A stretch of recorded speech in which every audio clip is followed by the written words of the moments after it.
começar, a gente já está bastante atrasado, né? Eu peço desculpas pelo atraso, mas acho que foi por um bom motivo. Tivemos uma mesa anterior bastante produtiva. Eu queria também pedir desculpas, além do atraso, porque nessa mesa nós tínhamos previstos 3 palestrantes, o Diácono, que está aqui, o Maximiliano Menezes, da COICA, também o Eduardo Gudinas, mas tanto o Gudinas como o Maximiliano não puderam vir por diversos motivos que estavam além das possibilidades deles. Então, o Diácono ele vai ter bastante tempo para falar. A gente também queria dizer que nessa mesa, a gente está, para todo o seminário, né, as meninas que organizaram o seminário estiveram sempre atentas à necessidade de ter um equilíbrio de gênero no painel. E nesse painel tínhamos previstos 3 homens, mas as meninas tentaram chamar várias mulheres que poderiam falar sobre o tema do painel, que é da periferia ao centro, os impactos ambientais decorrentes da exportação global da natureza latino-americana. Mas, infelizmente, todas as mulheres que convidamos não puderam participar. E o Diácono ele vai falar em espanhol, né? Então, quem precisar pegar o fone de ouvido, né, para ouvir a tradução, por favor, pegue. E eu vou fazer a introdução do Diácono em inglês, porque aqui está escrito em inglês e eu acho que eu não conseguiria traduzir, eu não tenho essas habilidades para traduzir assim tão rápido. Então, vamos lá. O Giacomo D'Alisa is a political ecological economist with interdisciplinary skills. He's capable of handling complex political theories, such as Gramsci theory of the state, alongside quantitative models of societal and ecological metabolism. D'Alisa has been advancing together with prominent social scientists, being a central member of the Barcelona School of Environmental Justice and Degrowth. He has been crafting his interdisciplinary talents while building an international profile. He combines competencies and skills that are in short supply. His academic work employs critical, innovative framework drawn from ecological economics, political theory, integrate assessments, and urban political ecology to investigate changes in the societal metabolic patterns and the consequent environmental injustice they can generate. Então, já são 10 para meio-dia, de repente o Diácono fala por uns 40 minutos e aí a gente abre para perguntas. Tá bom? Obrigada, Diácono. Muito obrigado por a invitação. Empiezo por agradecer a Rachel Pérez, a Paula y Claudia para invitarme y para hacer esta instancia en Río también facilitarme, ¿no? En todo lo que pudiera ser venir aquí en Brasil. Voy a dar la charla estará centrada sobre discutir la cuestión del decrecimiento, que es una crítica que hemos desarrollado sobre todo en Europa y es un concepto que desde Europa estamos allí intentando de trabajar y poner en la práctica.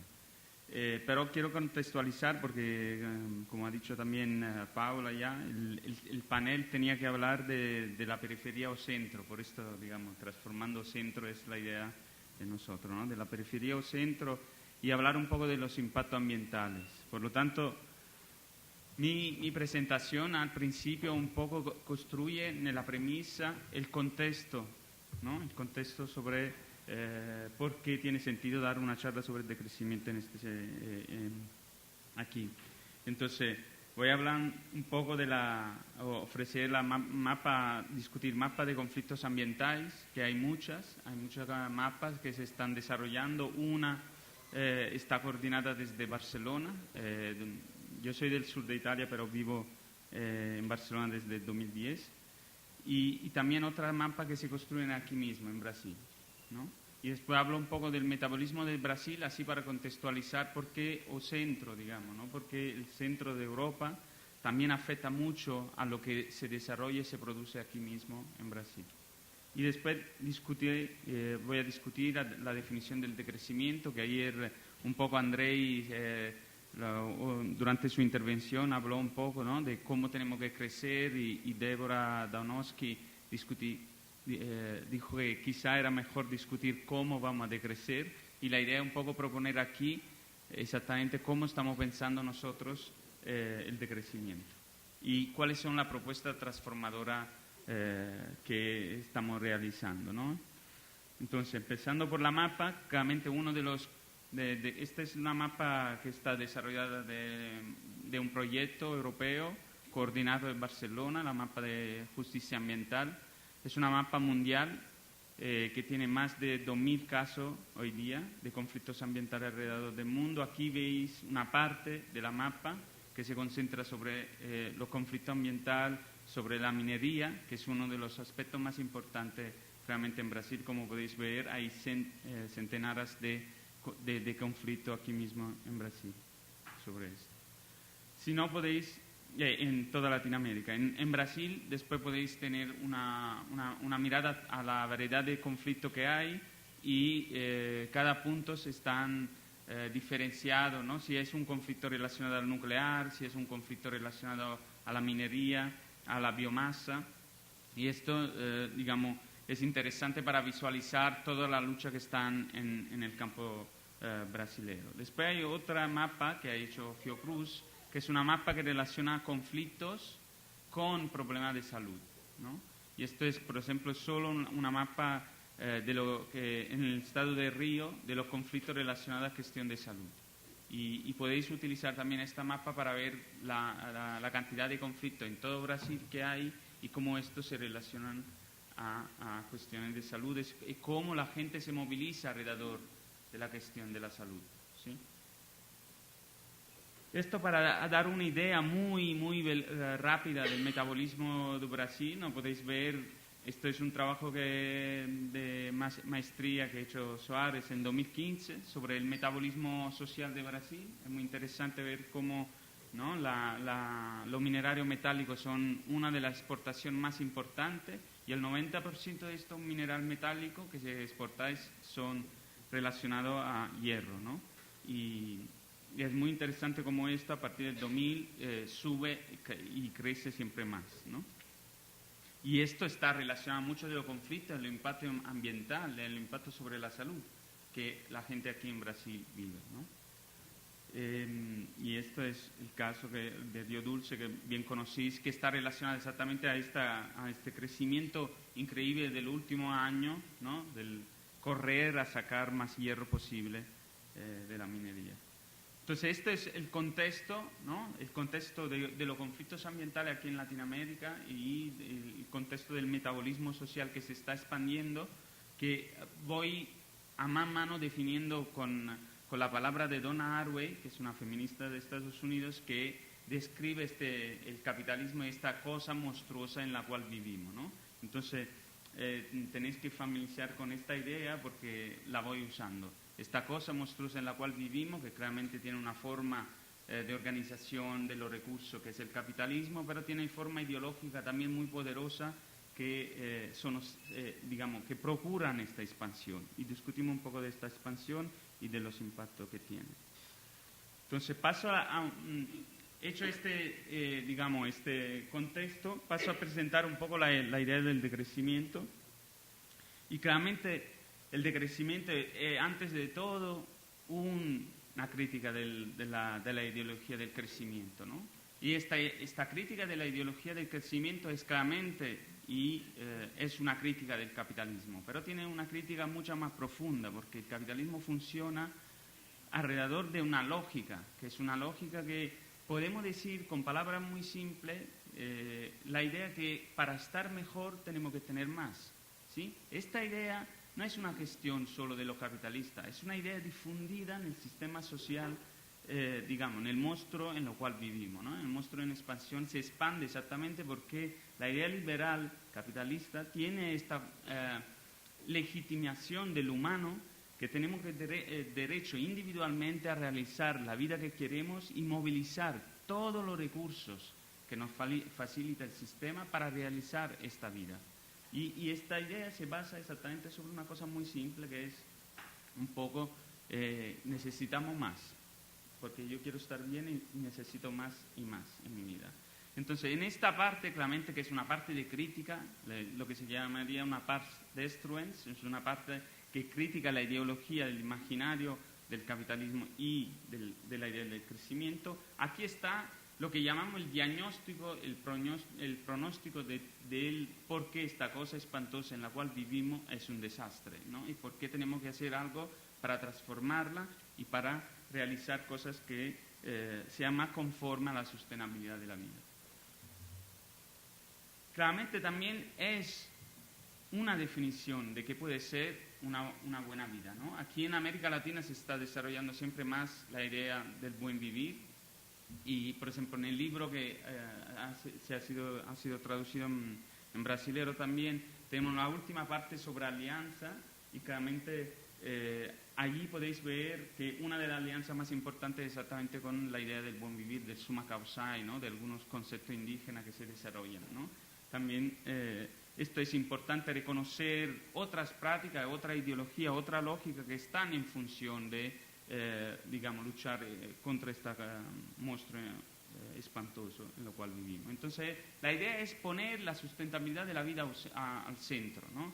Imaginar una lógica en la cual la sostenibilidad de la vida, la relación entre seres humanos y no humanos, sea puesta al centro de la organización de los recursos, al centro de la organización social. Y entonces, en este sentido, esta parte del decrecimiento no es solo una crítica hacia la ideología del crecimiento, sino es una propuesta, ¿no? Y entonces también tiene, en alguna forma, podemos llamar la parte de la terapia que nosotros proponemos allí en el centro para cambiar y transformar. Es claramente es pensar a un metabolismo social que dé la posibilidad de la vida que nosotros decidimos cuáles son las vidas que merecen ser sustentadas, ¿sí? Esto es uno de los debates democráticos que tenemos que decidir. No toda la vida merece la pena de ser sustentada, pero el debate tiene que ser alrededor de esto. ¿Qué metabolismo desarrollamos para que demos la posibilidad que algunas vidas sean sustentables? Y entonces, normalmente en el discurso predominante, perdón si mis modelos son muy complicados, y no tengo nada contra el elefante, pero es una forma... Ayer también se habló del metabolismo del elefante, si lo compara con el metabolismo del ratón, porque nos representa de alguna forma la escala, ¿no? Y normalmente la idea es pensar el sistema político y político-económico de diferentes formas ideológica, piensas a estas tres posiciones, ¿no? Hay la idea del crecimiento, que cuando ganamos todos, digamos así, que es tener más de lo demás, ¿no? Es muy simple, es hacer más de lo que ya hacemos y lo hacemos más y esto es el crecimiento. Y esto garantiza la paz social, que los conflictos se disminuyen y que el sistema sigue siendo capaz de dar la posibilidad de vida a las personas. Después hay el estancamiento, lo que en muchos casos aún muchos países en Europa están pasando, ¿no? Y esto ya es hacer el mismo de lo mismo, ¿no? No somos capaces de hacer algo más y repetimos cada año la misma producción, la misma cosa. Y después la recesión, ¿no? Que es el aspecto más grave del capitalismo en lo cual vivimos, es hacer menos de lo necesario, ¿no? Que sea para mantener esta cosa monstruosa en la cual vivimos. Y normalmente este modelo simplista lo quiero hacer ver porque normalmente, ayer lo dijo también André y creo fallando, se asocia la idea del decrecimiento con la idea de la recesión, de hacer menos de lo mismo, ¿sí? No, y exactamente el decrecimiento no es esto, no es hacer menos de lo mismo, sino es hacer algo diferente y pensar una forma organizativa diferente. Entonces, no se puede asociar la recesión, ¿sí? Con la idea del decrecimiento. No es esto lo que estamos proponiendo. Entonces, ahora os espanto un poco porque estoy hablando de la cosa espantosa en la cual vivimos y tengo que ver un poco del metabolismo qué es, ¿no? Y esto es, no lo pensáis, no veis mucha cosa. Hay una cosa importante que quiero pasar aquí, que ahora en Brasil se habla mucho de economía verde, pero el nuevo mantra que está viniendo para legitimar la forma capitalista de la organización es la economía circular, ¿sí? La economía circular será el nuevo mantra para mantener el mismo sistema de producción y consumo que tenemos, ¿sí? Entonces, la economía, esto es solo para darme una idea de este metabolismo, el metabolismo de la Unión Europea. Hablamos de alrededor de 6.7 gigatoneladas, 1.000 millones de toneladas de materiales. 1.000 millones de toneladas de materiales, ¿sí? Si veis solo la parte amarilla, que espero arriba, estos son los carbón fósil, ¿sí? Esta parte nunca se podrá reciclar, nunca podrá ser circular, porque esta es la parte que quemamos y que es necesaria para mantener el sistema de consumo y de producción. Entonces, claro que no habrá posibilidad de economía circular si mantenemos el sistema capitalista en expansión, ¿sí? Porque si lo mantenemos a la base de estos recursos, que son casi un cuarto de todas las toneladas de materiales que movilizamos para mantener el estilo de vida, digamos, europeo en este caso, nunca vamos a lograr una economía circular, ¿sí? En la Europa que tanto dice de reciclar, podéis ver el número abajo a vuestra derecha, que es solo el 13% de todo el material que se utiliza en Europa hoy se recicla. Y en el alto podéis ver que el 20% de todo el material, que sobre todo el material que necesitamos por la forma energética, son biomasa y son carbón fósiles, lo importamos. Esta parte es muy importante porque son la parte que afecta al conflicto ambiental fuera de Europa, ¿sí? Y es muy importante porque es lo que en realidad nos conecta en alguna forma. Conecta los conflictos y que hacéis aquí con el estilo de vida de extracción que producimos allá en Europa. Claramente también, desde el punto de vista del diagnóstico y pronóstico, también hay una componente ecológica, ¿no? Muy fuerte. Estas son el Planet Boundary, la línea de los planetas, que ya se han superado 5, la pérdida de biodiversidad, se ha hablado aquí, es uno de los aspectos muy importantes de esta cosa en expansión en la cual vivimos. Expandir implica también, sobre todo, hasta ahora, destrozar la biodiversidad a lo largo del mundo, ¿no? Y esto es uno de la línea muy importante que en alguna forma nos ayuda a hacer un diagnóstico, un pronóstico de por qué este sistema es un sistema enfermo, ¿no? Claramente hay también una componente, entonces hay una componente de modelo de extracción, que es la primera parte, hay una componente del modelo de impacto ecológico.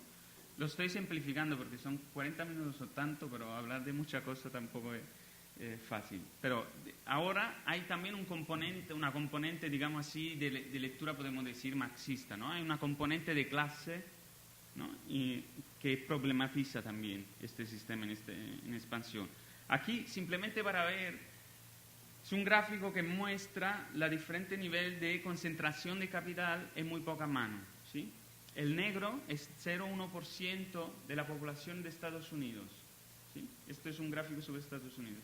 El blanco, no se ve tan bien, vale. La parte es el 1% y después tenéis el 5%. Como podéis ver que antes de la gran crisis de 1929 y antes de la gran crisis económica del 2007, ¿sí? Que nos ha afectado a todas, es el momento en el cual la concentración del capital en muy poca mano es la más alta, ¿sí? Cuanto más hay concentración, entonces cuando hay una componente de clase tan fuerte donde los capitalistas están cobrando la mayoría de la producción que realizamos, es el momento en el cual la crisis va a ser más fuerte, ¿no? Y aquí podéis ver, son geógrafo Richard Pitt, que es un geógrafo que ha estudiado los regímenes de organización. Hay un régimen liberal en el mundo occidental antes del 29 que facilita la acumulación. Después viene la grande, digamos, el keynesianismo que facilita la redistribución. La podéis ver también que, digamos, los capitalistas para mí siguen tomando demasiado dinero pero cobran menos. Y después otra vez los neoliberales con los años 80, que sabemos con Reagan y con la Thatcher, cobran otra vez la mayoría de la producción. Y esto es una cosa que sabemos que los movimientos a lo largo del mundo han hablado del 1%, ¿no? Lo Occupy Wall Street, lo indignado en España, citaban esto 1% como los personas. Entonces hay una componente de clase, ¿no? Muy importante. Esta componente de clase se ve de otro lado. Esta es la cantidad de salario real que la gente en Europa tiene desde el año 80 hasta el 2001. Como podéis ver, baja siempre más. En Europa, digamos que los trabajadores ha sido el contexto en lo cual más tomaban en términos de la producción total, de la renta producida. ¿Sí? En los años 80, que venían después de los 70, grandes luchas sociales en Europa, casi el 78% de la producción iba a la clase asalariada. ¿Sí? Hoy día, en el 2001, es menos del 66%. ¿Sí? Y esto sistemáticamente está bajando siempre más. Es la otra forma de ver el gráfico que os mostraba antes de Estados Unidos. Hay una concentración de capital, pero también hay una masa de producción monetaria que va siempre menos a los asalariados. ¿Okay? Y esto es la componente de clase de esta cosa espantosa en la cual vivimos. Después hay una componente energética, que es un aspecto muy importante, como no sé si sabéis la curva del peak oil, creo que quizá habéis escuchado hablar. Esta es una curva de Uber que ha explicado, es un geólogo que explicaba por qué se estaba llegando al pico del petróleo. Y esto es muy interesante porque fue un gráfico que demostró que en los años 70, que fue la gran crisis petrolera mundial, la primera gran crisis petrolera, en Estados Unidos tuvo el pico del petróleo. Y la línea azul es la línea que da datos oficiales. La línea roja es la que proyecta el modelo. Como podéis ver, el modelo predició exactamente los años en los cuales Estados Unidos no iba a tener, digamos, iba a tener problemas en extraer petróleo en su propio país. ¿Sí? Y esto es muy interesante también, que en los años 90, el otro gráfico podéis ver aquí a vuestra derecha, el momento en el cual la azul siempre es la curva de producción, ¿sí? Aunque digamos, dicen que se produce el petróleo, en realidad se extrae el petróleo, pero los ingenieros dicen que lo producen para dar más importancia al humano. Pero la extracción de petróleo en Estados Unidos cruza con la demanda de Estados Unidos misma, que es la roja. ¿Sí? Es en los años 90, que si podéis pensar en forma geopolítica qué pasó en el Mediterráneo en el año 90, pensáis en la guerra en Irak.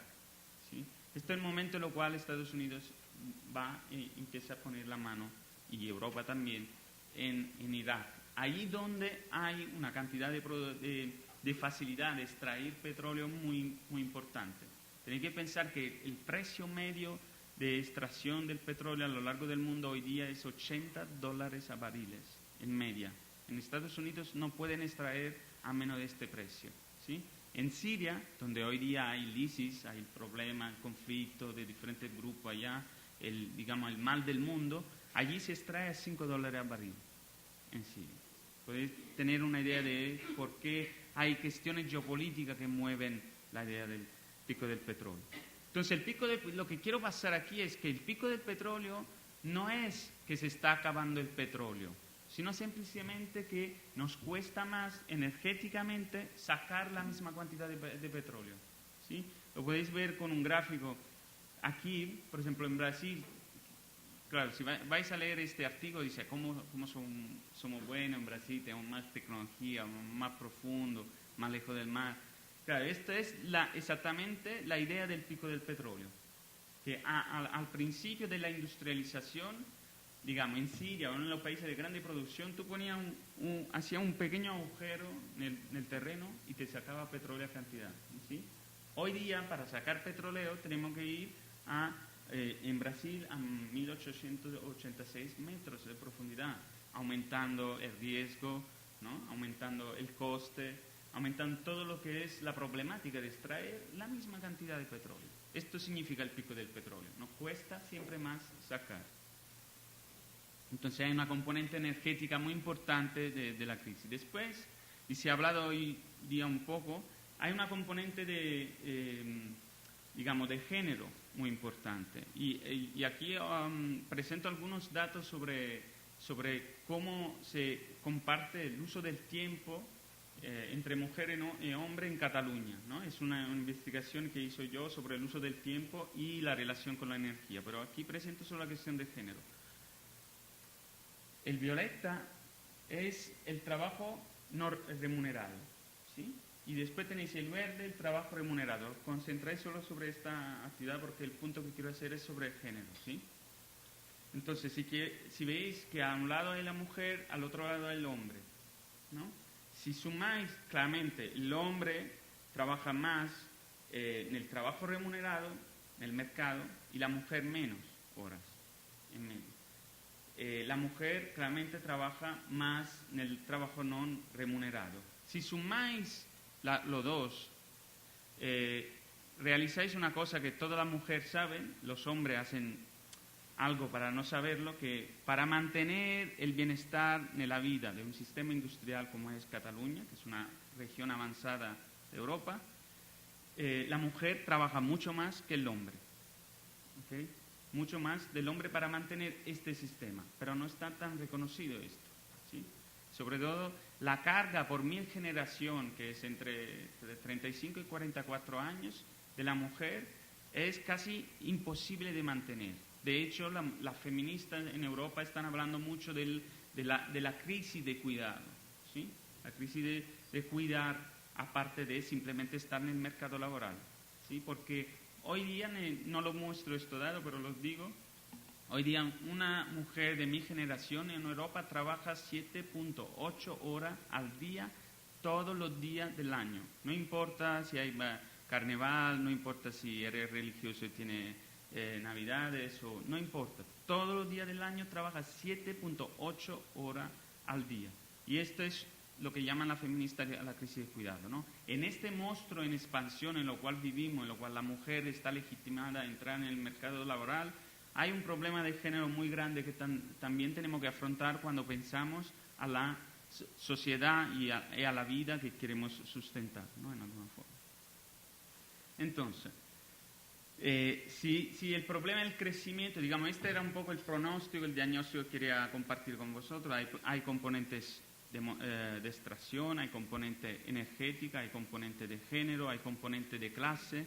Toda esta cosa nos dice por qué tenemos que transformar este monstruo espantoso en expansión en lo cual vivimos.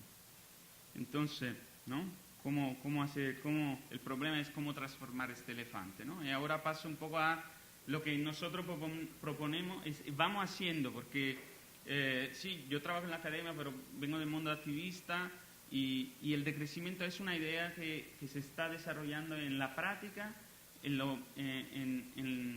las luchas y también en la academia. Es un conjunto de trabajo, yo creo que por la primera vez muy interesante entre la práctica digamos, en el día a día y en la academia misma.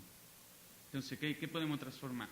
Lo que quiero pasar aquí, también porque no quiero aprovechar todo el tiempo, me gustaría discutir con vosotras algunos aspectos, es que muchas veces también el otro error que está asociado al decrecimiento, y creo que siempre André y ayer lo propuse, esta idea del calvinismo restrictivo, ¿no? Que nosotros ahora nos volvimos como personas que quieren restringir, ser altamente frugal, transformarnos en una forma epicurea de la vida. Yo creo que no es este el punto y lo quiero, digamos, pasar mostrando algunos aspectos. Es claro que uno de los aspectos más importantes para cambiar la lógica del crecimiento, tenemos que cambiar nosotros mismos.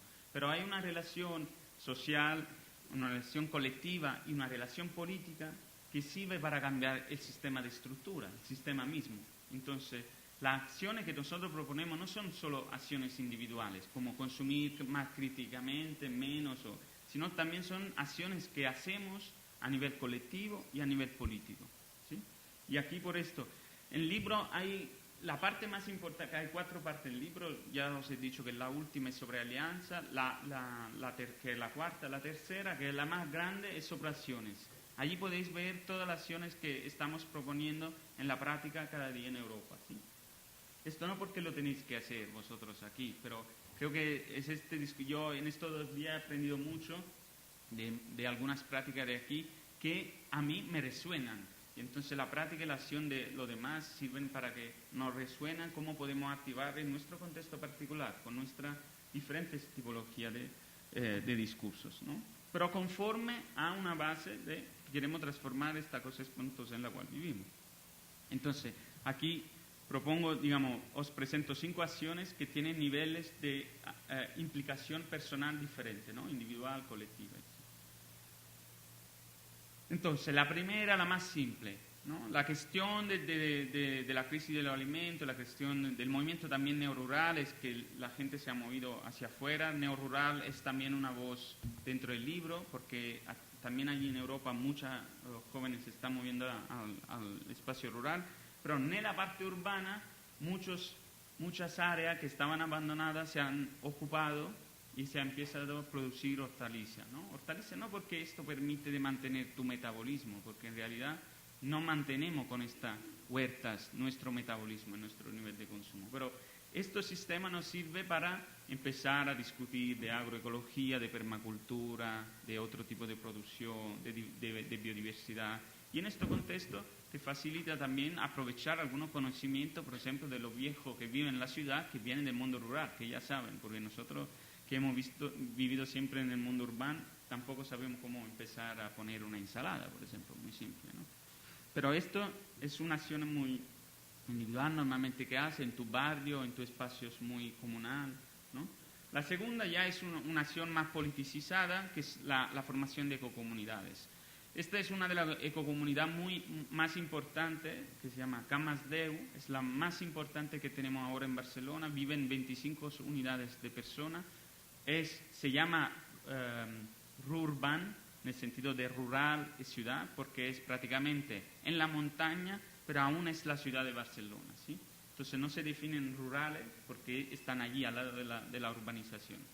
Y esta es una cosa muy importante. Este movimiento político que han intentado desalojarlo muchas veces, ahora tienen 16 años de esta actividad, era muy importante como área de especulación de edificio por la ciudad, pero ahora algunos de los ocupantes con Barcelona en Común, que es el nuevo partido de la ciudad, son dirigentes máximos, digamos, en la organización de la vida política. Esto es muy interesante para entender cómo algunas prácticas también de ecocomunidades no son simplemente una forma hippie de vivir aislado, buscándose su propio ascetismo en contexto particular, ¿sí? Sino es una realidad que produce nueva forma de organización social para cambiar y para estar allí con un pie en la ciudad y cambiar al mismo momento a nivel político, ¿sí? Este es otro ejemplo. Esto ya no es simplemente tú a nivel individual consumes menos o haces un estilo de vida más sustentable, sino que esta práctica también se forma en una relación política que tiende a movilizar dentro de la ciudad fuerzas interesantes y transformadoras. Otra forma, fuera del contexto, digamos, directamente social, sino en el contexto empresarial, ha sido la repartición del trabajo, ¿no? El hecho que al principio, como había afectado la crisis a muchos, han empezado a compartir herramientas, ¿no? Espacios de trabajo, el work sharing, como espacio en lo cual tú compartes con otros no solo herramientas para tu trabajo, sino conocimiento también, ¿no? Y esto así era también una forma para repartirse algunos trabajos reproductivos de tu misma propia empresa o de tu actividad como freelance, porque te permitía de compartirlo con otra persona que tenía la misma necesidad. Entonces, otra propuesta, ¿no?, es compartir espacio y horas de trabajo hacia la disminución del trabajo remunerado. La otra acción muy politizada ha sido uno de los movimientos más importantes si excluimos el movimiento contra el desahucio. El movimiento contra el desahucio en España del último 10 años ha sido el movimiento más importante de toda España. No es un caso que la portavoz de este movimiento se llamaba Ada Colau y que ahora es la alcalde del Ayuntamiento de Barcelona, ¿sí? Aparte del movimiento contra el desahucio, ha tenido una plataforma que se creó durante los movimientos indignados, durante la ocupación de las plazas, durante la crisis en el 2008-2009, que era el movimiento per la plataforma de la auditoría de la deuda. Esto fue un movimiento político muy importante porque la gran idea de la austeridad, ¿no?, porque había una deuda muy grande en muchos países, empezó la gente a pensar, vale, pero ¿de qué hablamos? Cuando hablamos de deudas, ¿con quién? ¿Son deudas especulativas o son deudas, digamos, de pensionistas que han prestado el dinero al Estado pero ahora tienen legitimidad a tener el pago, ¿no? Entonces, una vez que tú sabes, haciendo auditoría a la deuda, tú sabes de qué va esta deuda, puedes empezar a decir, no, esto no lo pagamos, esto lo cancelamos, esta deuda de especulador no la quiero pagar, no la voy a pagar. Esta otra deuda la quiero pagar, esta otra deuda la puedo cambiar.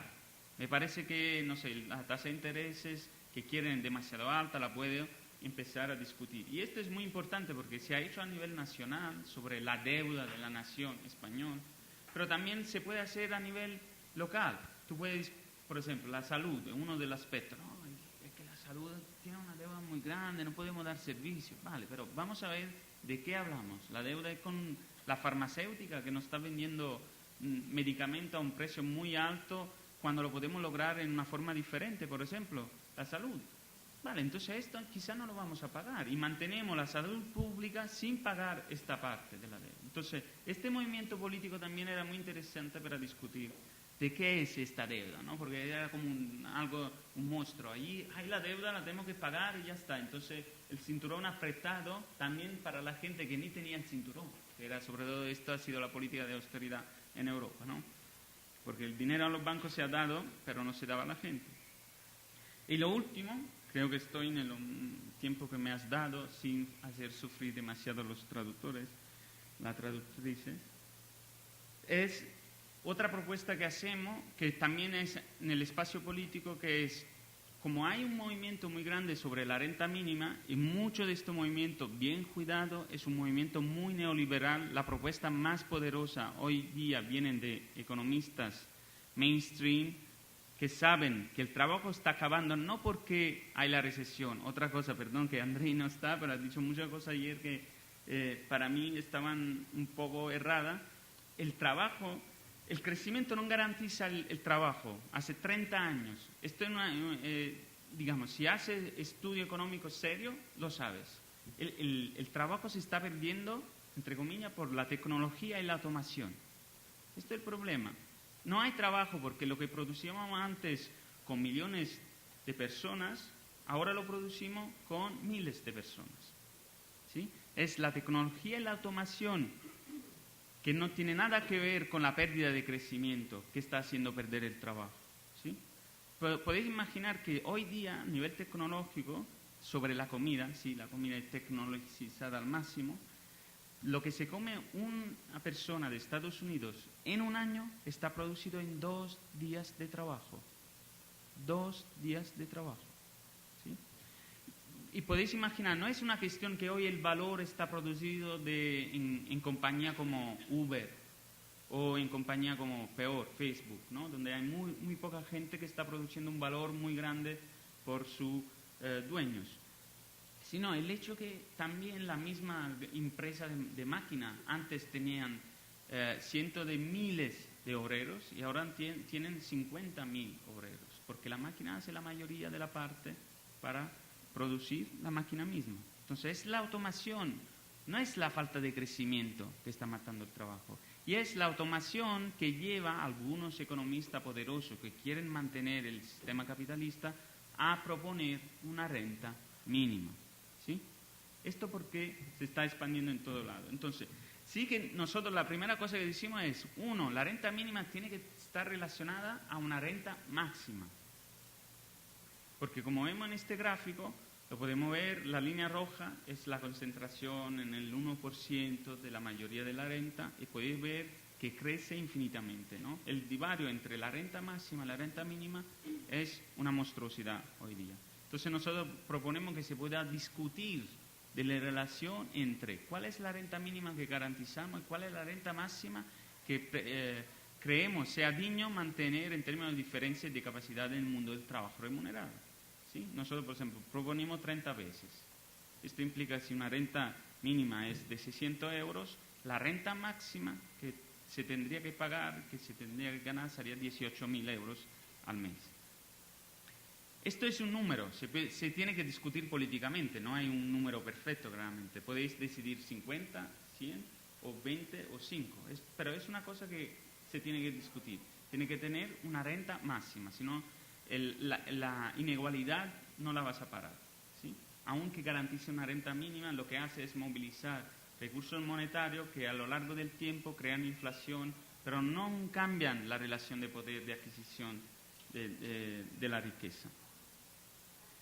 Y esto es muy interesante porque la renta máxima es algo absurdo también en el imaginario de la izquierda, ¿no? Hoy día, como el mundo del crecimiento y la ideología liberal en realidad ha entrado, la legitimación que uno que tiene un buen trabajo tiene que ganar todo lo que pueda, es una legitimación que está también en la izquierda, es algo que no podemos pensar a una renta máxima. ¿Cómo puede decir que uno no puede ganar más allá de algo, ¿no? Y parece una propuesta tan radical que dice, quizá lo hacían en Angola con los movimientos maoístas en los años 70 con las armas, proponían una renta máxima, ¿no? O quizás se ha hecho en el mundo escandinavo, un poco loco, de estos socialistas raros que viven allí cerca de los glaciales, ¿no?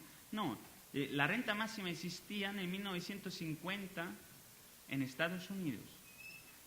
En 1950 os acuerdo que allí el presidente no era Kennedy, que tampoco era tan bueno, pero no era Kennedy, era Eisenhower, ¿sí?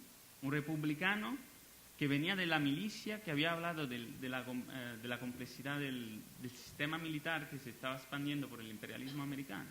Había renta máxima, era el 91%. Más arriba de $250,000 tenía que pagar 91% de tasas. Prácticamente es una renta máxima, no podía ir más allá de 290, 300,000 dólares. Perdón. Es un montón de dinero. Hoy día sería alrededor de, no lo sé hacer en real brasileño, pero seguramente estamos hablando de 2 millones de dólares americanos, ¿sí? En estos días, de hecho, lo pagaban muy poco, lo pagaban, yo creo, 3 jugadores de béisbol y otros 2 personas que eran gran industriales. De hecho, una renta máxima hoy día en España lo pagaría vuestro Neymar y quizá lo pagaría Messi, ¿no? Pero no lo pagarían muchos en realidad. Pero yo creo que el imaginario de introducir que más allá de una cantidad no se puede ir es una cuestión de discutir de la dignidad. ¿Cómo puede pensar que tiene que ganar más de esto? Entonces, discutir la renta máxima nos sirve a discutir de esta cosa. Y acabo diciendo que esto a nivel político es muy difícil, pero a nivel económico, en la cooperativa, en el cooperativismo, en la actividad económica alternativa, ya se hace. Yo soy socio de la Banca Ética, que es una banca popular de crédito italiana, desde 15 años. Y allí, por ejemplo, hay un nivel mínimo y máximo entre lo que gana el trabajo menos remunerado en el banco con el CEO, ¿no? Con el director del banco mismo. Y en el estatuto se puede cambiar, ¿no? Siempre cuando la asamblea lo decida, es 6.5 veces. Entonces, si es 1.200 euros lo que gana la persona menos remunerada en el banco, es 7.800 lo que gana el máximo dirigente del banco, ¿sí? No puede ganar más allá. Y este es un caso, quiero hacer el caso del banco porque el banco es una actividad económica importante, ¿no? Esto para decir que en muchas actividades ya lo podemos hacer, en muchas de las cooperativas en las cuales estamos, o en la universidad mismo. ¿Por qué la gente que limpia tiene que ganar muy poco y el rector sí tanto? Lo podemos discutir, cuál es una relación digna entre el máximo que gana un rector en una universidad y lo que limpia el baño de la universidad mismo, que también es un trabajo muy importante para mantener. Esto creo que introducirlo en los contextos en los cuales trabajamos, en los contextos en los cuales compramos, ¿no? En la actividad cooperativa de la cual participamos, para después llegar a nivel político, ¿no? Y quizás definirlo. La última cosa que quiero decir, devolviendo un poco a las cuestiones de género, es que esta remuneración mínima también no se tiene que reivindicar sobre una forma, nosotros decimos, no se tiene que reivindicar sobre una forma abstracta, el derecho humano a tener una renta porque la dignidad humana necesita de ser participada en el mercado, ¿no? Sino de aquí, de la propia real materialidad. Hoy día, aún en el sistema industrial, necesitamos, si veis, 10% va en el trabajo remunerado, esto es todo Cataluña, hombre, mujer. 10% de todo el tiempo va en trabajo de mercado, pagado, asalariado. El 10% va en el trabajo no remunerado. Limpiar tu propio hogar, preparar comidas, estar en el sistema social del día a día, limpiarte, hacer la necesidad del mismo, ¿no? Cuidar de tu niño, de un enfermo, de tus viejos. Esto es muy importante. Entonces hay una cantidad de trabajo que hacemos, y sobre todo lo hacen las mujeres, que sirve a mantener el sistema social local, el bienestar que vivimos. Puedes pedir este bienestar también porque hay mucha gente que invierte en trabajo no remunerado para mí, porque me cuida en mi relación afectiva, en mi relación de necesidad biológica de cada día, ¿no? Todas estas actividades son necesarias para mi bienestar. Entonces la renta mínima la podemos partir y reivindicar a partir de esto, no como una idea abstracta que tiene que participar en el mercado como están haciendo el pensamiento neoliberal. Por lo tanto, os quería presentar, ¿no?, alguna forma terapéutica, digamos, de cómo cambiar el sistema, ¿no?, a nivel personal, practicando huerta urbana, a nivel más social colectivo, yendo en ecocomunidades, en neorurales, participando a lo que nos presentaba antes Denise, o intervenir a nivel político, ¿no?, con políticas sobre auditoría de la deuda o políticas específicas sobre, por ejemplo, el nivel de tasación, la renta mínima y renta máxima. Entonces, obrigado y gracias por escuchar.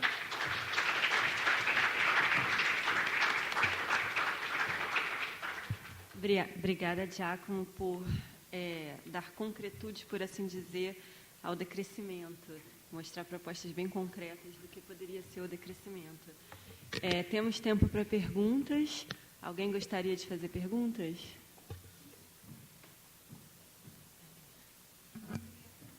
Acho que espera... Deixa só chegar o microfone. No, en realidad puedo entender, yo creo, pretendo de poder entender el portugués si habláis despacio.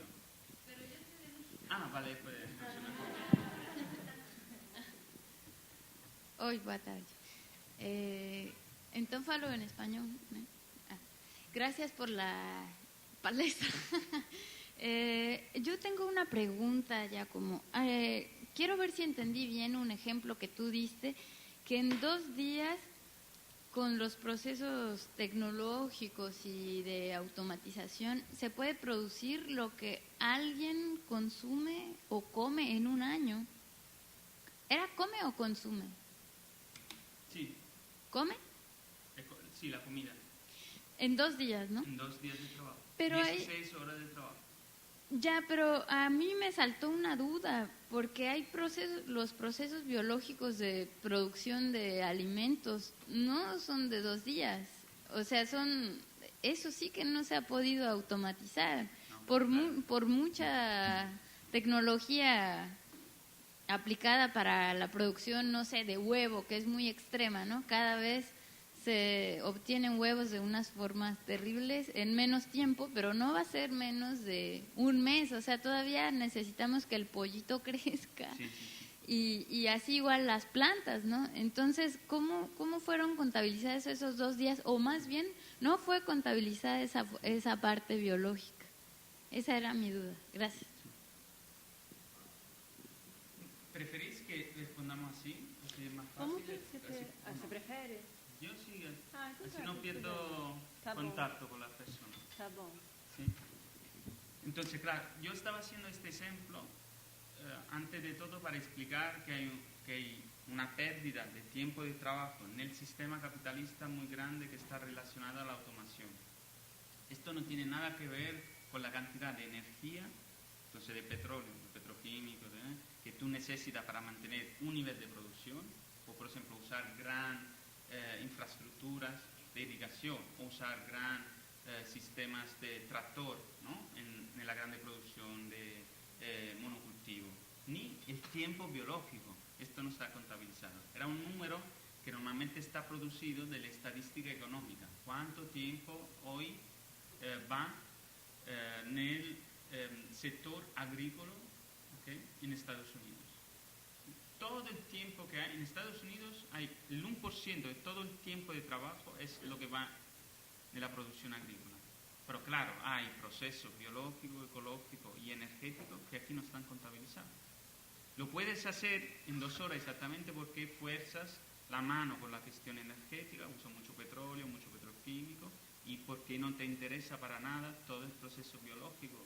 El tiempo biológico no tiene nada que ver con el tiempo productivo. el tiempo biológico en la producción la ha introducido prácticamente hace 30 años. Georges Kuregen, que es un economista ecológico, empezó a decir, mira, hay un tiempo productivo y un tiempo biológico, ¿no? Que ahí lo puede ver en la relación producción-reproducción, tiempo no remunerado, tiempo remunerado lo puede ver también. Hay un tiempo biológico para reproducirme. Esto fue la primera crítica feminista a lo marxista, ¿no?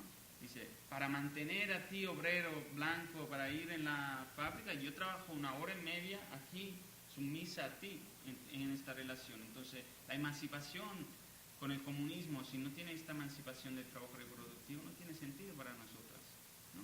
Entonces, la cuestión biológica que tú pones es lo mismo. Si nosotros estamos pensando a una sustentabilidad de la vida, que pone la vida al centro, el ritmo biológico también tiene que estar respetado. Entonces, claro que esto es porque yo podría decir a lo que critican el decrecimiento como la caída del trabajo, a lo contrario. Con el decrecimiento, como yo no voy a utilizar mucha energía, como voy a respetar el tiempo biológico, necesito de mucho más trabajo humano dentro del sistema. Porque no lo voy a sustituir con petróleo que impacta, por ejemplo. No lo voy a sustituir con petroquímicos. Por lo tanto, sí que tendré que trabajar más. Sí que en el decrecimiento organizado en esta forma, que pone el centro de la vida, al centro del sistema, la vida, habrá más trabajo, ¿sí? No menos. Porque normalmente, es que he hecho un ejemplo que quería abordar una cuestión que era la idea que con el decrecimiento no habrá trabajo, habrá muchos desempleados. ¿Cómo hacemos? Esta gente desempleada no va a tener dinero, no puede vivir, ¿no? Esta es una crítica muy ingenua que se hace. En realidad, si ves el sistema de producción, esto quería decir, actual, el monstruo actual, está destruyendo el trabajo humano, ¿no? Y lo que queremos construir es una interrelación entre el tiempo biológico, el tiempo de trabajo humano y el tiempo de reproducción mucho más, digamos, apropiada, digamos así. Entonces, un tiempo más respetuoso y donde no se pierde el trabajo, digamos. Habrá trabajo para todos.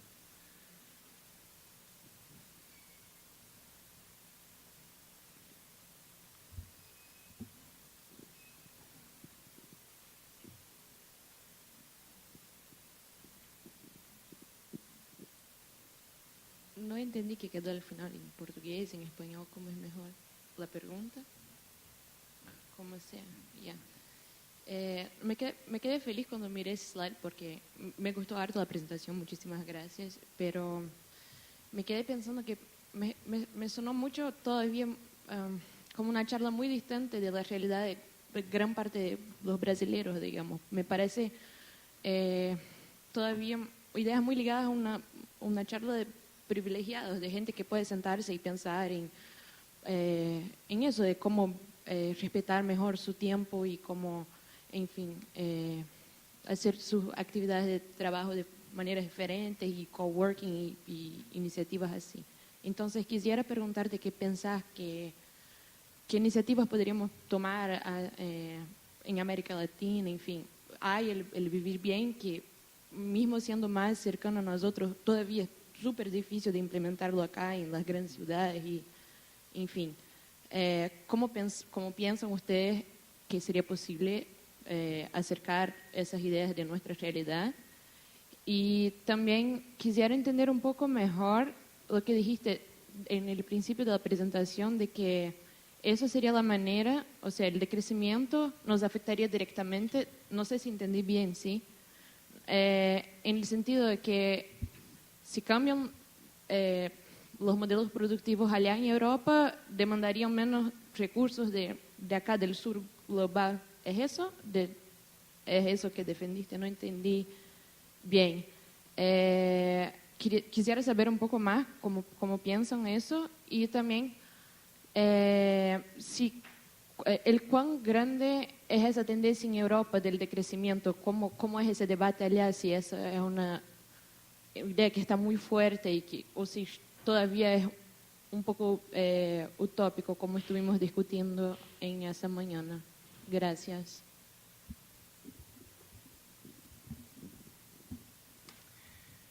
Vale, como tipología de digamos, de presentación, yo en alguna forma creo que hay algún conocimiento que está producido que tenemos que aprovechar, y algunos de estos conocimientos está producido con un sistema que nos facilita, entonces facilita entender la cosa. Entonces, si yo, por ejemplo, produzco números empíricos sobre el metabolismo del sistema, yo lo tengo que utilizar, y para mí es una herramienta muy importante para hacer entender muchas cosas. Entonces, no creo que tenemos que tener una forma anticientífica, por ejemplo, sobre cómo pensamos otro sistema social. Entonces, sí es verdad, hay estructuras de privilegio que me permiten utilizar alguna cosa, pero no creo que esto sea un problema fundamental si la forma con la cual tú la reproduces es diferente. De hecho, por ejemplo, yo he presentado este libro en contexto candomblé en Santa Amaro y no daba esta charla, no presentaba estos discursos. Yo lo puedo decir en mucha forma, creo que es una cuestión de adaptación al contexto para pasar algunas informaciones que son más interesantes, ¿no? Allí acabamos cantando, May Manuela cantó al Libu, aquí el Orisha, que afortunadamente ha sido por caso que tenemos el Libu negro en la portada brasilera, no lo es, pero allí se cantó y se habló en forma diferente. Entonces yo creo, pero yo todo este contenido me lo llevo conmigo porque es una parte muy importante. Entonces creo que lo he hecho por esto. A la primera pregunta. Pero me podría, justamente tenemos que nos adaptar en contextos diferentes a presentar cosas que no asusten, no construyen tótem, no construyen comprensión, no construyen dominio también, ¿no? en la transformación, en el pasaje de conocimiento. Esto estoy de acuerdo. Es una crítica que tenemos que tener siempre presente. Gracias para levantarla. La segunda es cuánto es. La segunda por ahora no te respondo, porque la segunda era qué tenéis que hacer aquí en América Latina, y digamos, no te tendría que responder, porque la idea simplemente es esto, ¿no? Compartir ideas y práctica. Yo no conozco muy bien la realidad cotidiana de Río, ¿no? O de Brasil. Entonces, claro, yo puedo imaginar y abstraer lo que tú puedes hacer o lo que aquí se puede hacer, pero en realidad es un juego que puedo hacer porque tengo una legitimidad, una autoridad de conocimiento, estoy en la academia, puedo pensar y decir cualquier cosa, ¿no? Tengo legitimidad de conocimiento, poder de conocimiento también. Pero no lo voy a hacer porque exactamente creo que no es esto. Aquí estoy para intercambiar posibilidades que yo allí practico, porque conozco mi realidad, y quizá a ti te pueden resonar, ¿no? Como la misma cosa cuando yo fui en Santa Amaro y hablábamos de la cuestión del cuidado o la cuestión de género, Paipochi, que es de una realidad de terreno transexual, me dijo, mira, este problema aquí no está, porque nosotros en este terreno vivimos la sexualidad en una diferencia mucho más diversificada de lo que tú estás pensando, ¿no? Esta cuestión del cuidado no es tan importante, y entonces tengo que entender esta realidad también. Allí habrá otras tipologías de problemas. La tercera era cuánto el decrecimiento es relevante. En Europa, ¿no? Era la tercera, creo. Entonces, ¿cuánto es relevante? Un poco, te lo voy a decir por contexto, ¿sí? Entonces, en Barcelona, en la ciudad en la cual yo vivo desde el 2007, ahora hay al gobierno algunas personas que, como te he dicho, viven en ecocomunidades. Son gente que están a muy alto cargo en la ciudad. Entonces allí te podría decir que mucha de la práctica de la cual estamos hablando es el centro de cualquier política hoy día del gobierno de la ciudad. Ada Colau hace 2 años, en la Plaza de Cataluña había una gran pista de patinaje. 300.000 personas, un montón de dinero, al centro de la ciudad, el centro de la fiesta de la Navidad. La primera acción fue quitar esto y poner la Feria de Economía Solidaria. Fue un choque político muy grande. Mucha gente quería ir. 500.000 personas querían pagar y ir allá y tener la pista de patinaje. Pero allí ahora hay, cada año, la economía solidaria con su feria, con su práctica, con su actividad, con su producto agroalimentario. Es una lucha política muy fuerte, yo diría. claro. No está nombrada de crecimiento directamente, no hace falta, se llama economía solidaria, pero es lo que queremos hacer, ¿no? Es practicar forma diferente de producción y consumo. Y este es un ejemplo. Después, a nivel español, depende. Por ejemplo, a nivel español nosotros hemos escrito otra, creo que están aquí, sí.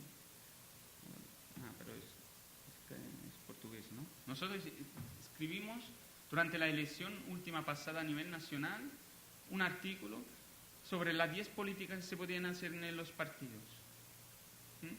Claro, hemos tenido una resonancia, ha sido traducido en 10 idiomas esta política. Entonces, en Europa también se ha publicado en diferentes periódicos. Tuvimos una relación muy fuerte con algunos políticos a nivel nacional español. Monedero, que es... En España ahora hay un partido que se llama Podemos, que surgió después de Indignados, del movimiento de los Ocupas. Surgió este partido de izquierda que venía del movimiento de la movilización después de 2007-2008. Partido de izquierda que se posiciona. No todos están a favor, pero Monedero, que fue uno que es aún de lo más importante dentro del partido, en la versión español castellana del libro tiene un escrito sobre él qué opina del decrecimiento. Entonces esto es importante porque hay algunos esfera política, algunos políticos que sí que se están relacionando. En Cataluña, como tú sabes, en estos días tenemos grandes problemas de independencia. El partido de la CUP, que es un partido asamblearista que tiene el 10% de todos los votos en Cataluña, durante el día que se presentó la ley de independencia, digamos la transformación de Cataluña, en septiembre presentó un apelo al ministro de Economía, al viceministro de Cataluña, diciendo que Cataluña tendría que ser una nación decrecentista. La CUP, un partido, digamos, en plena cuestión. Entonces, la respuesta es, depende del contexto. Creo a nivel, si me estás pidiendo a nivel académico, sí que lo puede ver. Hay muchos libros, hay muchos artículos. En los últimos 4 años se han publicado miles de artículos científicos sobre decrecimiento. A nivel político territorial cambia la esfera en la cual nosotros estamos. Pero hay muchos contextos. Por ejemplo, en Inglaterra, Tim Jackson, que escribió un libro que se llama Economía sin crecimiento. Tim Jackson también está en nuestro libro, por ejemplo, tiene una entrada. Economía sin crecimiento es un libro, un bestseller a nivel académico, podemos decir. Es un libro que vende 20.000, 30.000 copias, que es un montón por un libro académico. Él, por ejemplo, ha hecho parte de una comisión del gobierno ingleses donde se discutió la posibilidad de pensar en un sistema social sin crecimiento. Esta es una preocupación, digamos. Esto es el punto que, un poco, yo creo que ayer Débora Danowski, reaccionando un poco a Andrei, dijo, quizá tenemos que pensar cómo vamos a decrecer, ¿no? Entonces, este es el punto. Claro que ahí arriba también algunos economistas muy importantes, ayer se nombraron algunos, que ya están pensando en lo que se llama estagflación permanente. Ellos están preocupados que la economía en crecimiento no se pueda realizar, por algunas razones del diagnóstico que he presentado. Por esto propone, por ejemplo, la renta básica, por esto propone algunas cosas que parecen raras desde el punto de vista del capitalismo. Pero hay en algunos contextos, como Inglaterra, que también se ha hecho a nivel parlamentar. Tim Jackson era el primo relator que ha escrito esto. Tim Jackson claramente no discute el decrecimiento como tal, pero sí que ha escrito un libro que se llama Economía sin crecimiento, donde habla de la economía de la relación, de poner al centro el cuidado. Hay muchas cosas en similitud. Después, este es el punto también, no es una cuestión de cómo lo llamamos. Nosotros lo hemos llamado así, el movimiento social que ha nacido allí en Francia, sobre todo, después en Italia, después en España, la llamada así porque era una reacción a esta ideología del crecimiento, ¿no? Y pensábamos que esto podía facilitar, pero tampoco pretendemos que todo lo tiene que llamar al mismo modo. Por esto, la cuestión del buen vivir, por ejemplo, Alberto Acosta también tiene una entrada en la parada. Alberto Acosta es una persona con la cual hemos relacionado mucho. Udiñas también ha venido y seguimos hablando sobre la posibilidad. Y con muchas otras actividades indígenas. Felipe Milanés, que hace la introducción al libro en portugués, que es profesor allí en Santa Amaro, trabaja con Condomblé y pueblo indígena desde mucho tiempo. Yo encontré la gente de Payacó, también allí la presentamos, discutimos. Entonces, hay cosas que construyen alianza, y que permiten fluir algunos conocimientos que para nosotros son útiles. Creo que respondió todo, ¿no? Alguma outra pergunta? Não? Então, acho que a gente pode terminar. Muito obrigada, Giacomo. Muito obrigada a todos os participantes, as organizadoras do evento, a plateia que ficou aqui até agora. Muito obrigada.